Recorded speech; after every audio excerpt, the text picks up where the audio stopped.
Hey everyone, welcome back. I'm Michael and we're going to be getting right back into some more Reddit stories. If you enjoy the video, make sure to leave a like and subscribe. Now, without further ado, let's begin. This story was posted by a user named Angel Guide in the Pro Revenge subreddit. The post is titled, "He ruined my sister's only birth experience, so I made sure he'd never forget her. Kinda my revenge, kinda my sister's, both of us are really proud." This is going to be long, so here's our cast. My sister, will call her Sarah for the story. Sister's ex-BF, Paul, ex-BF's new wife, Jane, ex-BF's parents, Mr. and Mrs. Doe, oldest brother Zeke, and our parents and me. When I was 14 and my oldest sister, Sarah, was 22, we found out that she was pregnant by Paul, her boyfriend of 4 years. They immediately got engaged and were really happy for a time. Sarah had a horrible pregnancy. About 16 to 18 weeks in, the wonder of creating a human life evaporated for her. She developed hyperemesis, was constantly in pain, developed gestational diabetes, and just all around hated the experience.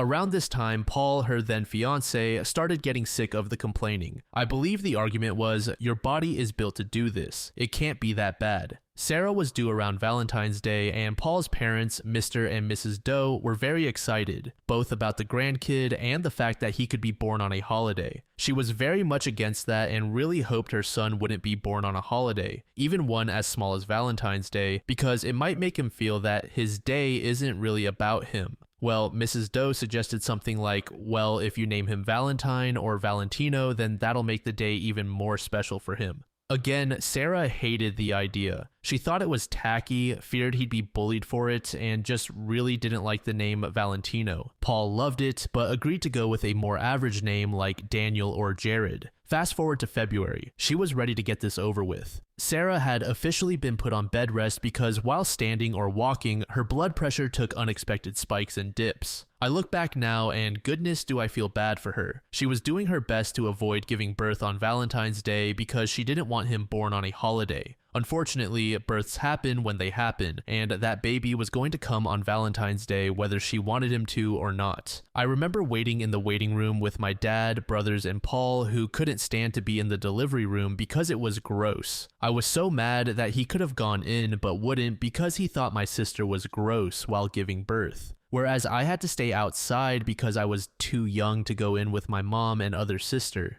Dad went home with the youngest 2 brothers while the oldest brother Zeke stayed to watch me because I refused to leave. 16 hours after Sarah went into labor, my little nephew officially became part of the family on the evening of Valentine's Day. Unfortunately, Sarah was not okay. She had to have an emergency cesarean section. During the operation, they discovered that the back of her uterus had a very large and very severe tumor. When I say large, I mean it was twice the size of a standard uterus. The doctors were shocked and didn't understand why nobody had noticed it on an ultrasound. It accounted for her severe back pain and blood pressure issues. The doctors immediately went in for more surgery to remove the tumor, but sadly ended up having to perform a full hysterectomy. This meant that my nephew would be Sarah's only child. Now, while Sarah was in surgery, Paul was taking care of everything baby related to ensure his son was okay. In my 14-year-old self's memory, I remember him being suitably distraught, but I didn't really pay him much mind and spent my time in the waiting room with my mother and other sister. Zeke, however, wanted to be a good future brother-in-law and make sure that Paul was okay. He found Paul filling out the baby paperwork on his own, looking like he had not a single worry in his mind. Zeke asked why Paul didn't wait for Sarah to fill out the paperwork, as she should have been out of surgery within the hour. Paul said that he just wanted her to get her rest and heal. That checked out with Zeke, as he was 16 and didn't know any better at the time. Now, I know what you're probably thinking. No, he wouldn't. He knows how much she hates that name. And still, she'd need to sign the paperwork too. My fellow Redditors, I regret to inform you that Paul forged Sarah's signature on the paperwork and waited until she was out of surgery to hand said paperwork over. My sweet nephew, born on Valentine's Day, was named Valentino on his first official birth certificate. I still to this day don't know why Paul and his family were so insistent about the name. He had even picked out a different one with my sister. And before you ask, no, he was never brought up on forgery charges because his parents were witnesses to her signing the papers, even though they only got there at the last minute. So Sarah dumped him and got her son's name changed a month later. She was willing to do split custody with him because that's her son's father, and she wants the kid to know him.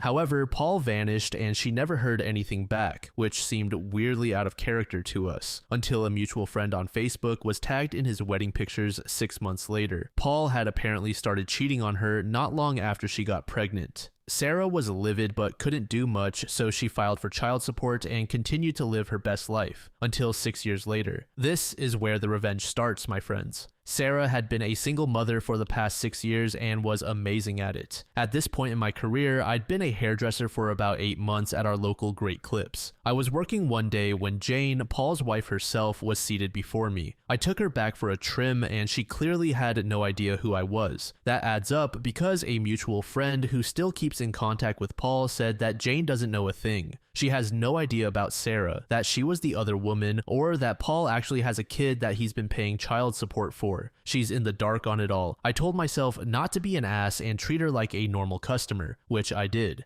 At this point, Jane was heavily pregnant, so much of our conversation was about that. She loved being pregnant but found it hard. Her husband was so unsympathetic and she was due in 10 weeks. They still hadn't picked out a name for their baby girl. I asked what kind of name she was looking for, and she said, "I want something unique and unusual, but not ridiculous like Brantley High."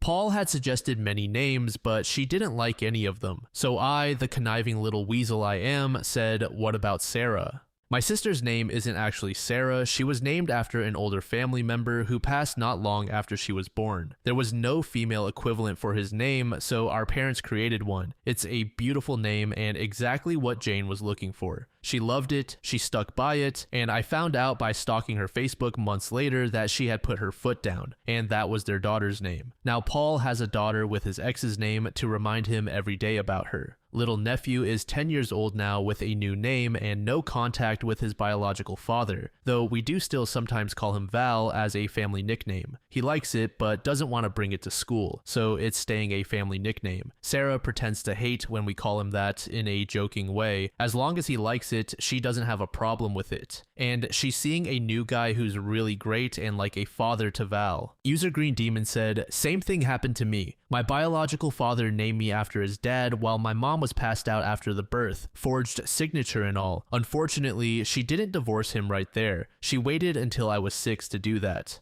Apparently, however, I always hated that name and chose a nickname that was barely related to my birth name. So I didn't have to use it much except for legal forms, but God, I hated it when I did use it. I legally changed my full name at 18, after he refused to sign papers to let it happen at 16. When I submitted those papers at the court, it was a great day, very freeing." User Asterfloros said, "That's amazing. My dad did the same paper forging nonsense, only he chose to name me after 2 women he had been cheating with. That was his punishment for my mom not having a boy. He desperately wanted a son. She finally left him 5 years later when his mistress was pregnant.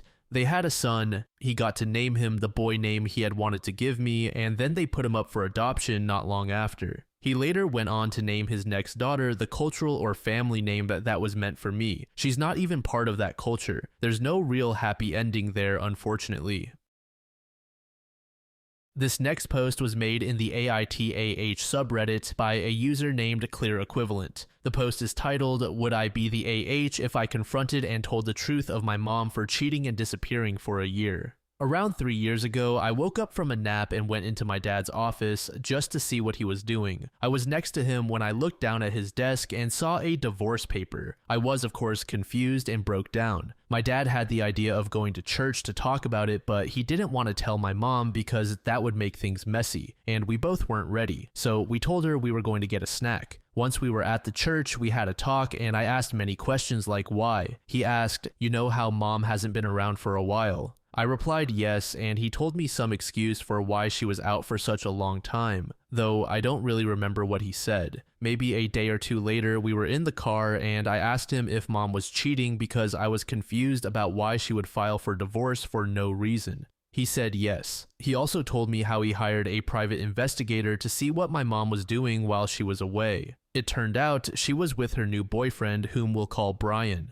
This, of course, kind of shocked me and broke me. Over the next few days, I asked my dad about Brian and if he had a family. He said yes. I also asked where they were going, and apparently they were going to a friend's house. I remembered going to that house with my mom before she started disappearing. I also remembered one of her friends being there. Let's call her Candle. My dad explained how Candle had a kid with a really rich guy, then divorced him and got full custody, so he had to pay child support. As my dad and I got closer because of this, we would go out and he would tell me things like misery loves company and how he suspected Candle got mom into cheating. My mom would always lie to us, telling us she was going to a friend's house because a dog died or a friend needed help. We all had to go along with the lies, and I promised my dad I wouldn't tell my older brother. My dad also asked if I wanted to keep hearing about this stuff. I said yes, but I really didn't want to because it was destroying me inside. I said yes because I thought it helped my dad to have someone to talk to and listen. I also forgot to mention that Brian has 4 kids, 2 older boys and 2 girls, one of whom has Down syndrome and is nonverbal. When Brian and my mom were going to friends' houses, he left his wife to deal with them alone, just like my dad. Then my dad told me he was about to call a family meeting to announce the divorce and told me to act like I didn't know anything. My dad and mom sat me and my brother down, and my mom told us they both wanted a divorce. Months later, after my mom had moved out, I started getting really depressed and began to cut myself because I blamed myself for what my mom did. I even wrote notes listing reasons why I wanted to commit suicide. Like an idiot, I left this note out, and while I was at school, my mom found it. The same day, my brother and I were called out of school. My dad took us to an art festival. After the festival, he told me that he and my mom wanted to talk about the note my mom found. We sat down and talked. I explained how my mom disappearing for a year really hurt me. My mom apologized, but I think that was only because she had to be sorry in the moment. My dad then said he was signing me up for therapy. Long story short, I lied in therapy to make my dad look good and got nothing from it. Timeline: me finding out about the divorce in October to November. Announcement of divorce in December. Mom moving into apartment in January, and therapy in February. Skip to 5 to 6 months ago, I was finally introduced to Brian. My mom made me play drums for him and wanted me to let him play on my kit. I put my heart and soul into the fills I was playing to make him intimidated, and it worked. I didn't want him touching my stuff, especially my drums. After this, I went to my dad's, and he again gave me a heads up that he was going to call me and my brother to talk about the private investigator stuff. So now I didn't need to hide it from my brother. Fast forward a year to around Christmas time. I was at my grandmother's on my mom's side playing pool. My grandpa got drunk and was telling my brother and me how strong my mom is and how good of a mother she is, confirming my theory that my mom told her family that she was the good guy and had sacrificed a lot for us. Now, fast forward to about 2 months ago. I went to see the movie We Live in Time, and my mom picked me up slightly drunk with her mom and a friend, both of whom were super drunk. I essentially had to babysit them. The friend told me again how strong of a woman my mom is and how she's a great mom. These comments always crush me inside because they don't know the truth, and I'm being told my mom is great because she disappeared for a year. So now my question is, would I be the jerk for confronting my mom and telling my family about the truth, or should I drop it because it was so long ago? User Petrograd said, "You have a lot of pent-up emotions that you need to let out. A good place would be in therapy, and instead of trying to make your dad look good, you should just tell the truth so you can talk about what really happened. All this lying is hurting you. You have the right to be angry with your mom for lying and cheating. She made mistakes and needs to take responsibility for that. You need to let your frustrations out so you can start healing." Usernaming and Eating Pets said what everyone else said, but I'm going to add that your dad had absolutely no right and is not a good parent for sharing your mother's intimate information with you. That's petty and vengeful. Adults should hide the intricacies of their relationships from their children. It's the right thing to do. Have you ever considered that your dad might be the reason your mother disappeared or sought out another relationship? It's possible. Does it make her a great mother? No, it doesn't. Equally, it makes your dad an awful parent for not only sharing this information with you, but also making you keep it a secret. Please go back to therapy and be honest. This next post was made in the same subreddit by a user named Holiday T. The post is titled AITAH for not attending my little sister's engagement party because of how my mom and her treat me and my husband. My little sister is getting engaged. I'm married and just had my first baby 2 months ago. My family lives in Washington State, and my husband and I are in Florida. The third trimester of my pregnancy was rough because my sister created a long chain of family drama and turned my parents against me. This happened after I blocked her for a single day due to her making very disrespectful comments towards my husband, my pregnancy, and my marriage. This wasn't the first time she had done this, and I had tried to set up boundaries several times before to no avail. I unblocked her a day and a half later, thinking she would apologize, as she was begging me on other communication platforms to give her a chance and claiming she didn't mean anything. To my disappointment, she gave me the most half-hearted apology and made it all about herself, portraying herself as the victim. I explained to her calmly that this behavior was unacceptable and that she needed to respect my current life and new family, establishing new boundaries. I thought the situation was resolved and we could move on.